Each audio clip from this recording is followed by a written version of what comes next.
When a chef from one culture cooks something from someone else's culture, can it be truly authentic? How about cookbooks? Do they need to be written by a person from the same ethnicity as the recipes within? Joining us now to consider the connection between food, culture, and identity, Gauravi Shah. She is chef and owner of Tilde Restaurant in Toronto. Daniel Bender, Canada Research Chair in Cultural History and Analysis and the Director of the Culinary Research Centre at the University of Toronto. Navneet Alang, freelance writer whose article in Hazlitt dealt with this subject. And our dependable food specialist, there's Joshna Maharaj, the chef and food activist, and Jamie Kennedy from Jamie Kennedy Kitchens. And it's great to have the cast of Ben-Hur here today for a discussion about something that has been, yes, terribly topical lately. I want to start by just playing a little clip that will set up the discussion to come. The Toronto Star apparently got some backlash when they published a feature on somebody named Lee Darris who was selling ghee, which is some kind of butter, apparently, right? Clarified. Clarified butter. Yes. Well, let's clarify this discussion. Ooh, Here's nice. a clip. Roll it, please. You know how they say everything's better with butter? Well, it should really be everything's better with ghee. Handcrafted, local, artisanal ghee. I'm here at an industrial kitchen in Leaside with former high fashion model Lee Darris. She's gonna let me sample some of Lee's ghee.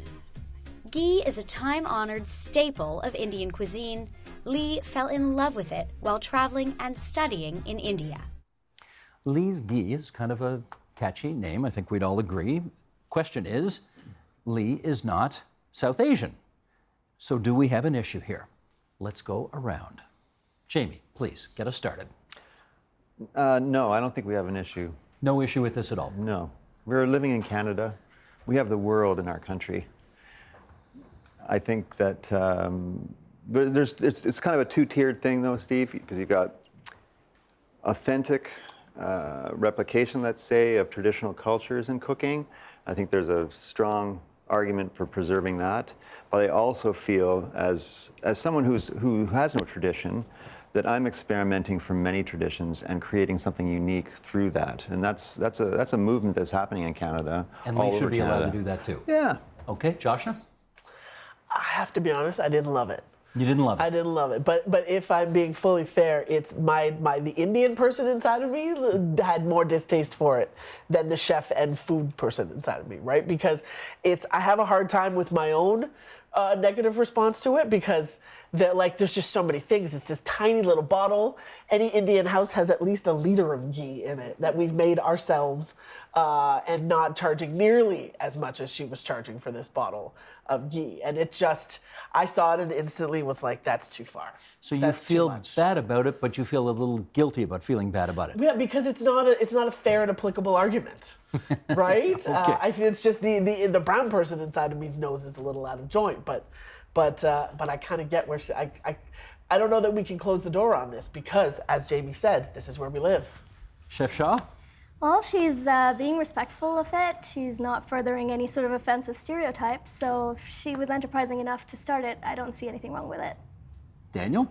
But what if we take the conversation away from her herself and her own intentions and we start thinking about the fact that this is what got into the paper when dozens of other people who are making great products, selling fantastic Indian sweets in all kinds of different places, for example, they don't get into the news. But why does she get into the news?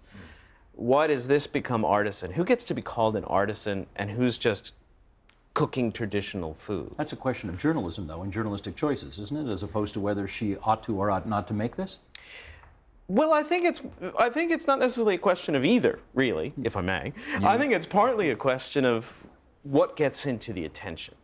And why does this grab the headlines? Is it because it's a white entrepreneur making ghee and packaging it to look like, with the nice little cloth on top so it looks like a farmer's market jam? Or does it grab our attention because it kind of rankles us? So if we shift the attention from her, we start thinking about how it became an issue, not just that the Toronto Star decided to write about it or that we're talking about it, and that we're still talking about it, sort of months after the actual article itself happened. Then I think we end up in a bigger kind of conversation about who gets to own food, Whose food is it? And I think there's a really important question about who gets to be seen as a creative and who gets to be called an artisan and who's just a cook. Okay, Nav, your turn. Yeah, Daniel just completely stole everything I was going to say. But I think that to add to that, the other question is not just who gets to make it into what we consider to be the public sphere, but also why is it that gets to be in the public sphere? Why is it that particular artisanal ghee ends up being the thing that people are drawn to? Because a lot of the time what ends up happening is that it's the thing that's not only considered to be exotic and different that ends up being drawing attention, but also that it's the thing that's perceived as somehow being pure in a way that is untouched by history. And it always ends up being that it's something from India or something from China or something from Nigeria that ends up being the thing that is untouched and pure, and that we have to recover that truth of history. And I think that's the thing that draws the ire for me. I take it you have some South Asian background, obviously? Yes. Some of this rubs you the wrong way. Yeah. As I was thinking about this, like on one level, it's a very sort of silly kind of gut level annoyance. That is, that it's like somebody took your favorite band that used to have 20 fans, and now everyone is listening to them. It's like a very sort of simple kind of annoyance in that sense. But there is this sort of feeling that to sort of build on what Daniel was saying, that what is South Asian is often, at least historically, has been denigrated, has been pushed aside, has been seen as fringe, and then all of a sudden, when this white entrepreneur brings it, and charges $18 a bottle for it, then it becomes popular, then it becomes appealing. Having said that, I'm going to put the argument here, and you tell me what you think. Yeah. She went on Dragon's Den. Yep. She got lots of investment. She's now in 54 stores. Yep. She's clearly hit something here. Yep. And yes, she's a former model and white and not of the culture. Should we not be celebrating the fact that now more and more people are going to be experiencing this and knowing what this is who may not have before? Sure. She said not altogether convinced. Yeah, not altogether. There's something about the dramatic increase in the price of her pot of ghee that really sticks with me, right? Because it's much less. It's a very small thing. Like in an Indian house, you would go through that in 2 days, right? It's a very small quantity, and she's charging almost 3 times what we'd pay for like 1.5 liters of this stuff. She charges like $10-20 for 100 grams. It's like $25, yeah.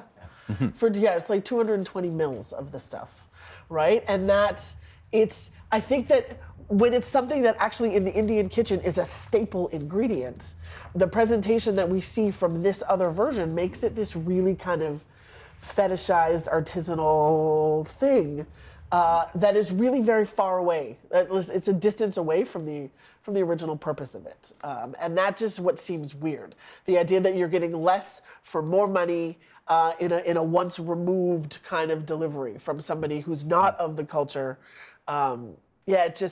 It just seemed like a really great way to make some money. So it's $25 for one of those little bottles, Yeah. which would normally fetch how much?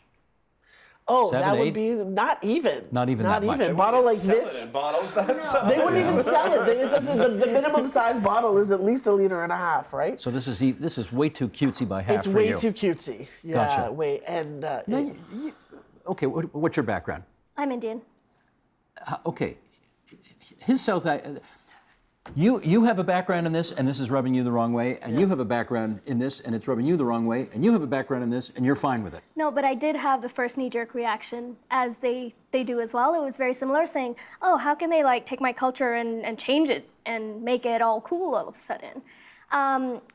And I do think the pricing is a little bit, it's ridiculous, but as an entrepreneur, I mean, you can charge whatever you want for whatever blind you demand. want to sell, right? So how did you get from something rubs me the wrong way to, in the final analysis, I'm fine with it? Because I want ghee to be more mainstream. And I think if this is the only way it's becoming mainstream, okay, I wish it was a brown person who made it mainstream, but I don't know, again, how to do that. You really want to blame somebody for coming up with a good idea, being entrepreneurial, and now it works and more people know about it? Well, I'm not sure that it's a question of blaming her. I think it's a question of using the whole phenomenon to start thinking about what does it mean to move into the mainstream? Is that a kind of white streaming in a way? How do things enter the mainstream, and what things are always going to remain, I think we use the word fringe, and who gets to have access to Dragon's Den? Who gets to have access to the investors, to the banks for the loans? These are not even playing fields. It's not a question of blaming her or saying that she shouldn't have done it or otherwise. I mean, she's managing to sell clarified butter for a very high amount. Yeah. You know, I couldn't have done it, but then again, like, I don't sell anything, right? You know? But it's more how it happened that makes us think about some really much bigger issues, right? Jamie, let me try this with you. You know Jamie Oliver. Of course. You guys share something in common, besides a first name and an occupation. He got some backlash. Apparently he published something. He described it as, okay, you're gonna have to help me with this. Is it jollof rice? Is that what it's called? Jollof? A dish found in several West African countries? Has anybody Okay. heard of this? Jollof, okay. I haven't, Yeah? but I don't know if go I'm on. saying it right, I but think I'm jollof rice. following you. A lot of the complaints he got after he published something about this were about him incorporating ingredients rather that were not normally found in the dish. And should we bring this picture up here? We can take a look at this thing right now. Here it is. Okay. Jamie Oliver's jollof versus more traditional jollof, if I'm saying that correctly. Now, is he doing something wrong here that he shouldn't have done? Is there something that could have made his recipe more acceptable given the parameters we're putting on this discussion here? Perhaps a preamble to the ingredients, to the recipe itself that states like this is from Western Africa originally, this dish, and this is my take on it. Because I think anything goes in the world of food and creativity. I was thinking as we were having this conversation that about a decade ago, I was working with a man in my kitchen who is from India, and we were making roti, which in that language means bread. It's a bread. So it was spread with ghee and then rolled up and spread out again. So the process was much like millefeuille, or puff pastry in French pastry and French baking. And I was struck by that, and then we took it one step further and introduced some ground wild rice into the recipe. So we wound up with this kind of wild rice roti, which is a wonderful opportunity to create something unique and new from respecting a technique from another culture, and then bringing in an ingredient that's local to Canada and northeastern United States, and calling it wild rice roti. Can I catch any flack for that? No flack, no. But I published this recipe in one of my cookbooks, and there was a preamble that said, this gentleman from this part of India was making this in my kitchen, and we decided to do this. So, to give it some sort of relevance to, modern Canadian food culture. Any discomfort with what Jamie Oliver? You're nodding your head already. With Jamie Oliver? Yeah. Well, him in general, or just the whole, this dish? This issue here. I had a big problem with it. Just start with the title. And there's something unbelievably imperial about the whole thing. And there is a long imperial history of exactly these kinds of things. This is me, the historian. And in our kitchen at work, we talk about exactly that kind of appropriation that happens. He puts his name to it, so it's his.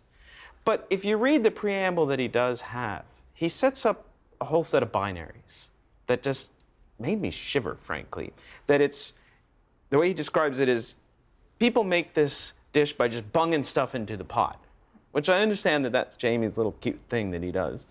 But it sets up this vision of home cooks who do just the traditional thing, and then there's me, the creative guy, the creative chef. So we've ended up with that old chef-cook binary, right? And the other thing is he's setting up is this set of ownership. The traditional dish, Jamie Oliver's dish. So, in fact, that preamble that he gives kind of does the exact opposite of what the other Jamie, wants us to do, which is to have what you might think of as the anthropology moment right? Where you have a chance for a there's bit an of evolution of a thing, big yeah. building. It's not saying that things must be stuck in time or things never change, because whatever has changed? Nothing ever has not changed. Everything changes. And creativity happens in all kinds of places. It's just that's not something he allows. He's not here to defend himself, so I'll put his argument forward, which is, you know, here's a guy trying to make a living, and he's putting out something that he has brought his creativity towards.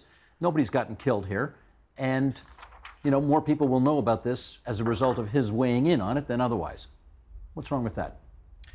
Well, I'm not sure that, I mean, in this particular incident, I'm not sure that no one got killed, but in the context of food appropriations, I think we can say, yes, millions of people have died for it and continue to do so.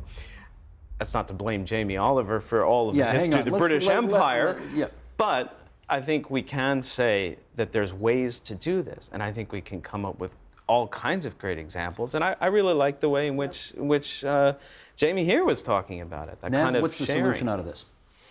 I mean, I think by itself, authenticity can actually be quite a pernicious idea, because what it does is that it often conceives of culture as a sort of a static, hermetically sealed bubble.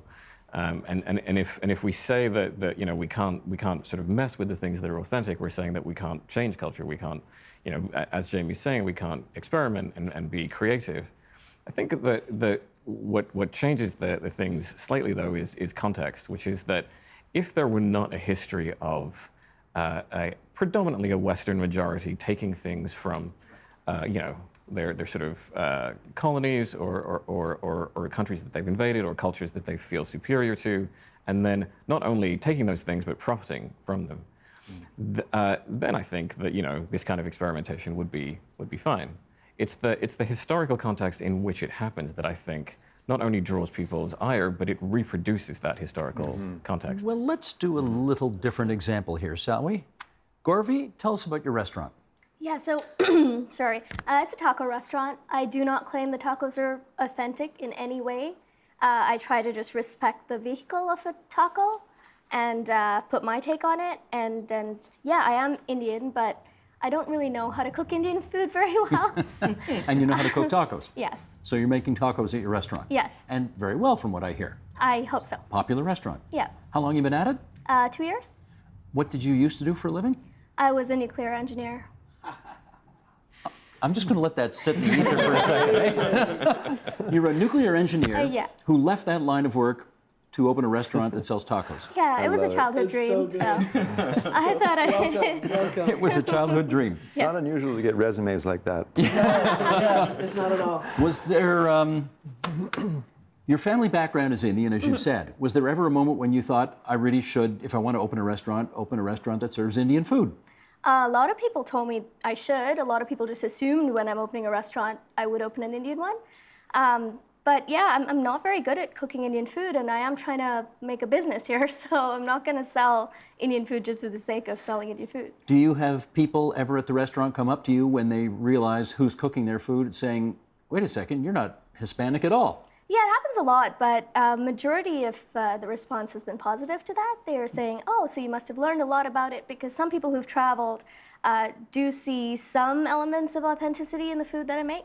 And so they get excited about it and say, oh, it's nice that you're, you know, respecting a culture and bringing it to the east side of Toronto, which there aren't many taco restaurants there. Okay. If not Indian food, why Mexican? I just like tacos. That's the big decision. I think that's, yeah. How do, okay, you say most of the reaction has been positive. For those who come to you and say, what are you doing cooking my tacos? You're not Mexican. Yeah. What's the response to that? How I respond to it? Yeah.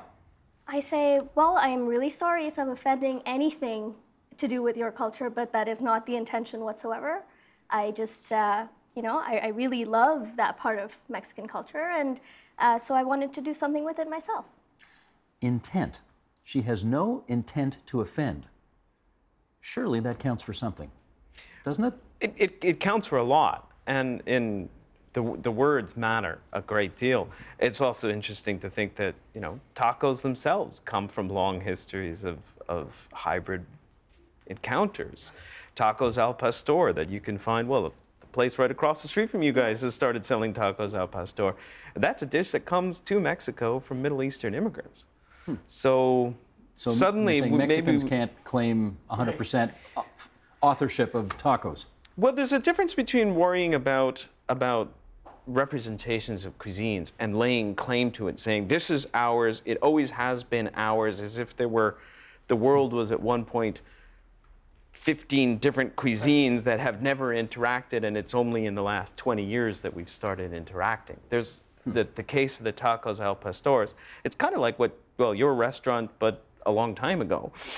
Well, not that long ago, actually, about 50 years ago. Okay, here comes the question which we're going to need to get into a little bit here, which is, coming full circle, if it's okay for her, an Indian woman, to make Mexican food, how come it's not okay for white model, who we started the show with, to make Indian food? Joshna, go. Well, look, here's the honest truth. I think it has to be okay for her to make her ghee, right? I think there has to be space for it. And I think you've articulated the irritation about it quite accurately, but I actually think there needs to be space for her. And good luck to her, right? Good luck to which one? Good luck to Lee. Okay. Make your ghee, make your money, enjoy yourself. Because there's got to be room. I, for not 1 minute, want to extinguish the kind of creative fun that Jamie has in the kitchen with the blend of cultures. And I think it's delightful that we live in this city, in this country, where we have tasted other people's food. There's a really awesome connection that's come through all of that. And I firmly believe that our freedom to move around between those spaces is more important than however my brown nose is out of joint about this. Can I ask Nav about his brown nose? Okay. Nav, is it as problematic for you? Is Lee's ghee as problematic for you, or more problematic than what Irvi is doing here with her Mexican tacos? Yeah, I mean, I would say it's more problematic, but not about the actual thing being made.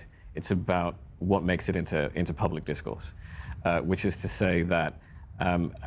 Agreeing with what other people have said, I think that we need to be absolutely free to do whatever it is we want to do in a culinary sense, right? I spent some time living in Koreatown, and I now, a go-to snack is a kimchi grilled cheese. I think it's a great thing. I think that people should be free to do that. That sounds very good. But I think that to me, it's really a question of what do we consider to be shared culture?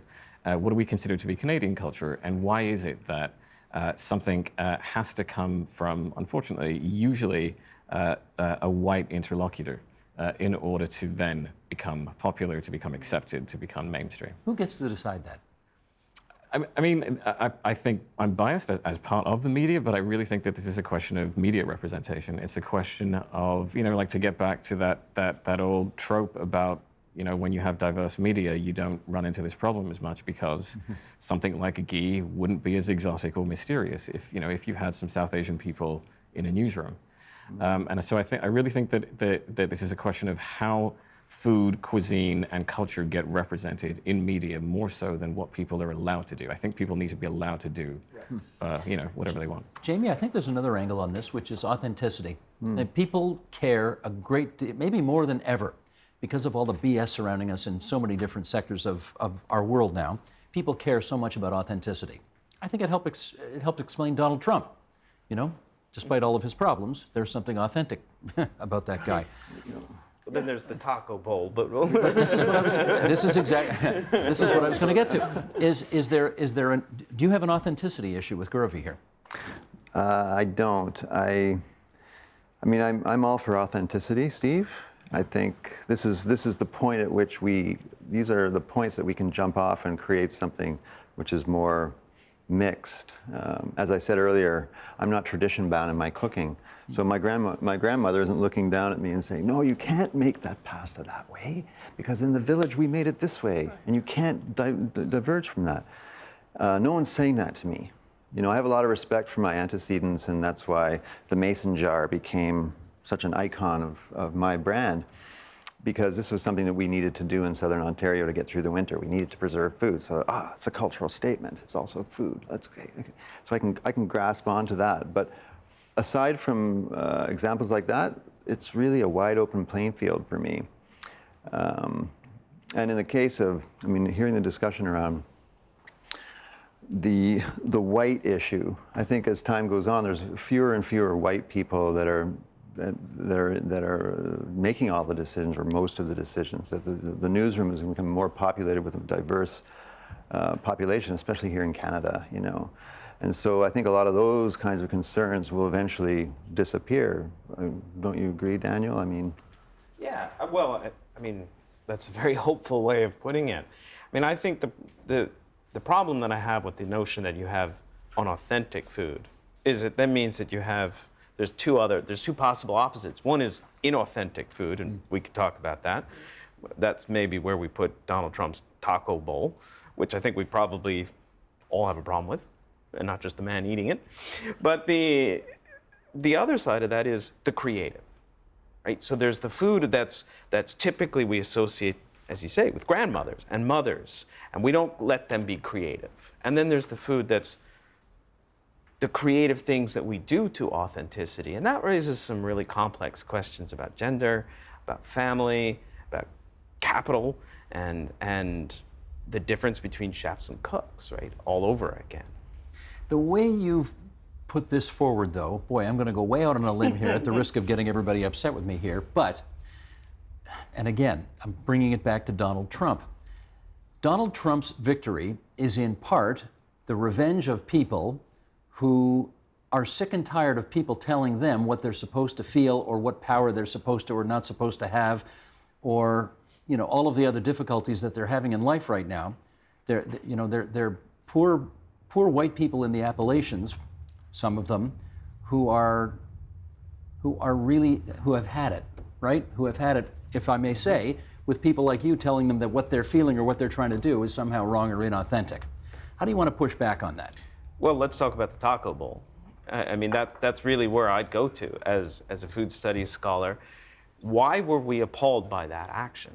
Want to just remind everybody what that was about? Well, there was the famous incident on Cinco de Mayo where he tweeted a picture of himself with his little knife and fork and a great big oversized taco bowl, and saying, "We have the best Mexican food here at the Trump Tower." The message being, I love Mexicans, I eat their food. It was almost cannibalistic, weird in a way. But I think that's what he was representing. It's okay to take things. There's an unbelievable selfishness in the gesture that's exact opposite of what you were talking about and the food that you're preparing, which is lovingly prepared not just for customers, but for the ingredients and the methods and the histories that are there, as opposed to that we have the best. And here's the example of why I'm not a racist. And for a lot of us, what we saw was, no, that's pretty racist. Nav, at the end of the day, is it about quality food at a good price? Yes and no. Yes and no. I think that this entire debate is exactly stuck in that ambivalence between yes and no, good and bad. That there are a number of sort of good things about mixing culture, about fusion, about creativity, but I think that there are also different things that we've all pointed out that are negative about what this reflects in a broader sense. I think that in the big picture, most sort of acts of cultural fusion when it comes to cuisine are mostly benign. But I think that it's those little flashpoints that turn into cultural trends that make it onto, you know, that they start to fill up Pinterest and Instagram. Those are the things that I think start to reflect broader trends in which, you know, minority people's contributions to society are pushed aside, or, for example, a colonial history is potentially erased or downplayed. Gauravi, you know, if only you had opened an Indian food restaurant, none of this would have happened. But you insisted on making tacos. I did, and I'm not the only brown person to open a Mexican restaurant. Really? In Toronto, yeah. Or different people. Like a lot of sushi restaurants are run by non-Japanese people. Is that culinary appropriation? No, I think it's fine as long as they respect the Japanese method of making sushi, or they say, hey, here, we're not trying to be authentic. This is just our take on what we think sushi should be. Last 30 seconds to you, Josh. Now. Where's all this going? Well, I actually think it's going to a place where we really challenge our notion of authenticity and kind of surrender it a little bit, right? Because, as you said really smartly, nothing is immune from history. And even so, you think that, we say we want to go to restaurants because Chinese restaurants that have Chinese people sitting in the dining room, and that's how you know that that's real and authentic. I actually think we need to let go of a lot of that and understand that food and history and how things move around is much more fluid and, frankly, interesting. Nothing stays exactly the same. That purity that we're chasing is a bit of a myth, and I think we'd all do well to just open up and have a good time. Which I think we've had here tonight on TVO. At least I have, and I hope some of you have as well. My thanks to all 5 of you for coming in tonight and having this discussion. Appreciate it very much. Thank Thanks, you. everyone. Help TVO create a better world through the power of learning. Visit TVO.org and make a tax-deductible donation today.